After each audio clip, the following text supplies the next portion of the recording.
Good evening, my fellow Exorcists, and welcome to the Land of Film Exorcist. Tonight, Gold Squadron will be reviewing Star Wars The Bad Batch Episode 16, Camino Lost. The Bad Batch find themselves in an unexpected territory in this thrilling final. Now, yes, I know the summary sounds very similar to the last episode, and that's because this is the two-parter, or the second part of the two-part finale, and apparently Disney couldn't find a way to describe it as The Bad Batch escaped the sinking city of Camino.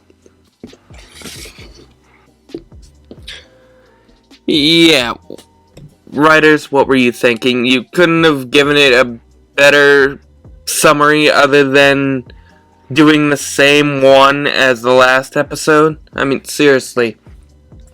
And actually, apparently. But yeah, no, actually, me and the guys have been talking about this. We were actually gonna have, Clay from the very first episode join us, but, due to unforeseen circumstances yesterday, we were not able to, so depending on what day he gets back in 2 weeks, we may be doing a short review on the entire season. But until then, in the chat, we actually described this, or I described it as the modern reboot of the Poseidon Adventure, or for short, as I think one of the original movies was called, The Poseidon, which was an old movie about this group of people trying to escape a overturned ship after it's been flipped over by a giant wave, and through unforeseen and sometimes avoidable incidences, one by one, each patron starts dying off until they have a short number of people making it to the literal bottom of the boat just to escape and let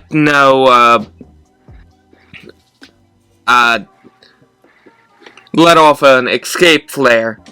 Which actually, I think I also heard there was a sequel to one of them where it's just, the ship's still sinking and a bunch of criminals try to raid it, but we won't talk about that. We will be doing Poseidon Adventure one day, because, to be honest, it's one of my favorite disaster movies. But anyway, yeah, Camino was destroyed in the last episode, or at least attacked and bombarded by, sadly enough, clone troopers under the command of Admiral Rampart. And now the Bad Batch and Crosshair are trapped, trying to find a way out. I found it very interesting that Crosshair was the one to save Omega after, yeah, I get it. We like AZ. She wanted to save AZ. Now we still have AZ as one of our little buddies on the, Havoc Marauder. But still, I'm surprised Crosshair didn't shoot her, or shoot AZ. I mean, that was the idea that came to my head. Oh no, he's gonna shoot AZ so Omega could get away. I mean, for some reason, the only idea that came to my mind was Crosshair was gonna save Omega, despite all this bullshit he's done. Yeah, I'm surprised that he did that either. Well, I mean, we already found out why he does what he does in the last episode. I mean, he's still pretty pissed off at the Bad Batch for leaving him. And again, he's set in his ways. He wants to help the Empire, fix the galaxy. I mean, you can... my idea were... Yeah, Rebel Alliance to save the Republic, or to reinstate the Republic, is pretty much the Confederacy trying to do essentially what the true Separatist or Confederacy was trying to do. Free its people and break away. So pretty much, the Empire is still the Republic, just a different flag. I mean, the only difference is they had the Jedi, and the Republic had the Jedi and the Senate, where the Empire is just one big dictatorship without the Jedi or the Senate. Nothing has changed. Pretty much. And I think that's what Crosshair is trying to explain. That what he explained in the first episode. Republic, Empire, what's the difference? Nothing has changed. We're all the same. We're all still fighting the same war. We're the same organization. We just changed our name, we changed our colors, and we changed our armor. They are pretty much the same, except for the heightened xenophobia. It was just a massive rebranding. Exactly. Terribly. A terrible rebranding. It's like let me think of a villain organization, because many superhero shows and movies have done this. Oh, you know what? Umbrella from Resident Evil. This is pretty much Umbrella. They dissolved, most of their leaders died, and then they split off into Blue Umbrella and Red Umbrella. It was where most of Palpatine's artifacts were kept. It's where his cloning facility was kept, and it's where Luke, the clone of Luke that was made out of Luke's hand from Bespin, it played a huge part in the recreation of the Empire after Palpatine died, and it's pretty much the big reason why Palpatine came back in Legends. Well, someone already posted concept art on Instagram, I think it was. I saw it this morning. Someone already posted concept art from the show, and then showing that the planet that they landed on is Wayland. So it's pretty much confirmed. Yeah, pretty much it's canon now. That is awesome. And actually, fun fact, when I played the Empire at War games in the past, that's the first planet where the Rebellion got their X-Wings. Oh, so we might see that. We might see that. That would be awesome. That would definitely bring an old legend story back into canon. It's gonna be interesting with all the Star Wars stuff we got next year. Yep. This 2020, 2021, this year is like the year for Marvel. Next year is going to be the year for Star Wars. You better hope it is. Actually, we're supposed to get Andor this year. We're supposed to get, but next year, yeah, no, that's the big one. We're supposed to get Season 2 of The Bad Batch. Season 3 of The Mandalorian, The Book of Boba Fett, Star Wars Visions. And that will lead into Rangers. And Kenobi. Yep. Next year. And then 2023 we get Star Wars Rangers, where we get to see if... Now, this is a big if, and a lot of us are hoping this. We get Thrawn very soon. Because apparently, Wayland is also a big connection to him. I think we're going to get Thrawn and... in Ahsoka. I think we're gonna get him in Ahsoka. Well, we do know she's either looking for Ezra or she's either looking for Thrawn, so... Well, her looking for Ezra is eventually gonna end up with her meeting Thrawn face to face. And, excuse me, and we already know that that Mads Mikkelsen has already been cast as the live-action Thrawn. Which is awesome. And they're also looking for a Sabine. Awesome. I'm sorry, not Mads Mikkelsen, Lars Mikkelsen. Well, either way, both great actors. Yeah, but there was only one person that could play Thrawn, and that was Lars Mikkelsen. I wouldn't have been happy with Benedict Cumberbatch. I mean, I would have loved to see Benedict Cumberbatch. He's so charismatic. I mean, if he can make Doctor Strange work, he can make Thrawn work. Anyway, what did you guys think of the episode? I think we all have the same idea, because we did mention what we want to see in the last episode. The attack on a Venator, capturing it, the Bad Batch pretty much killing Rampart, and crewing a Venator by themselves. Instead, while it was still sad, and it felt like, no offense to Dave Filoni, but it kind of felt like one of those 9/11 look-backs, like, it's gone. It was there, and now it's gone. It's like watching one of those documentaries.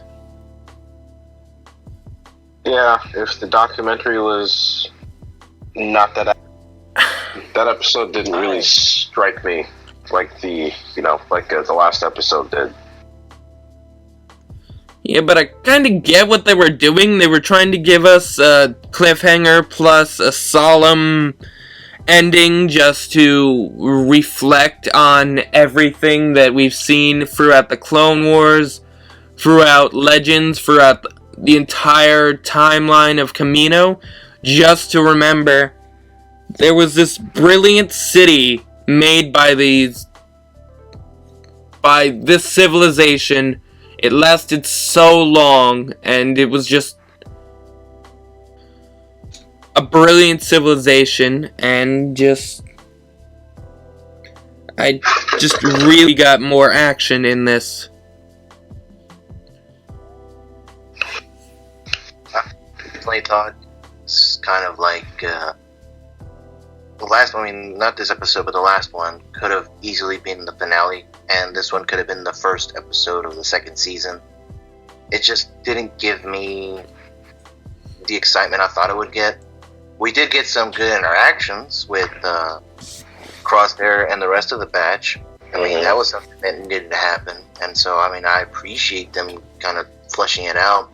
I liked how Wrecker, we had seen him earlier in the season trying an effort to go after you. You should have made an effort to come to us. Like, it's not fair that it wasn't, like, we weren't looking for each other, and so it's like, I like the little interactions. I like the parallel between the first episode and the last, where we have Omega and Crosshair in review and predictions.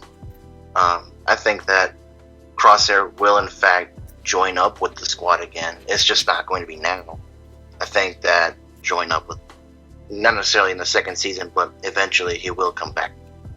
So I thought it was alright. It could have been definitely a lot been better. Yeah, well, they didn't make an effort either.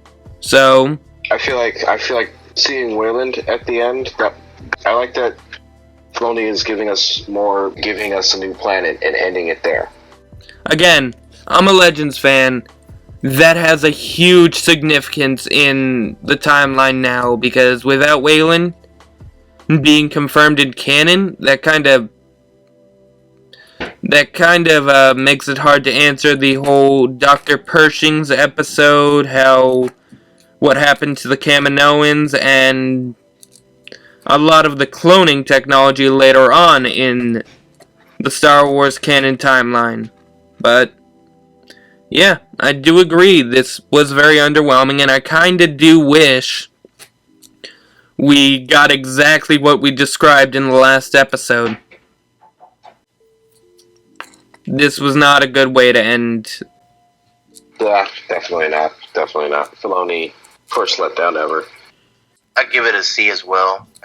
Like I said, it was underwhelming. It was a lot left desired.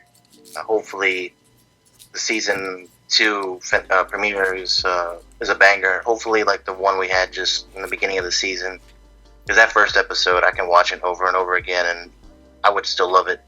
And yeah, that first episode's like a movie in itself. right, so I'm hoping that they kind of keep that going.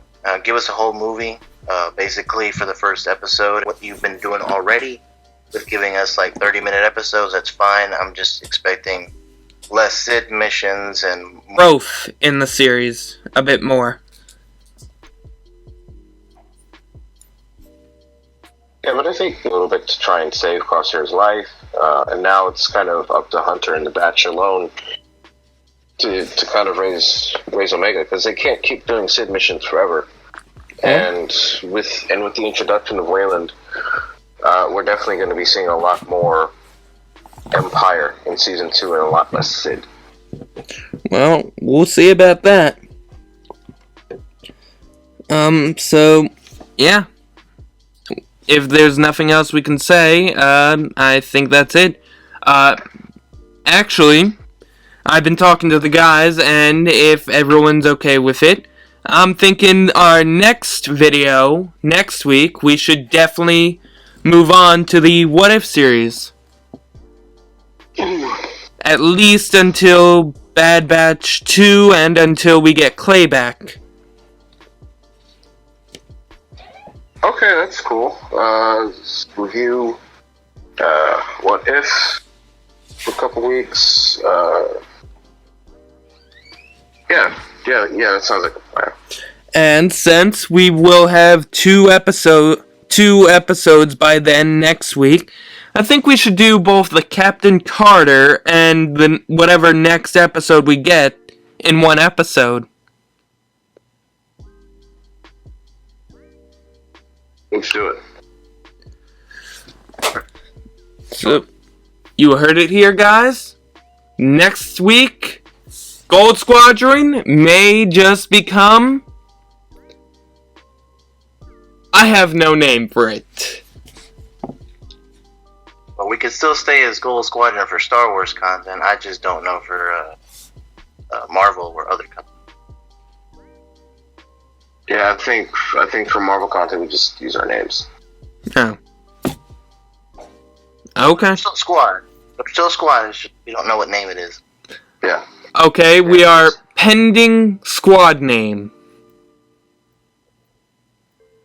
At least until next week, or whenever we figure it out. So yeah, next week you guys will see us doing What If?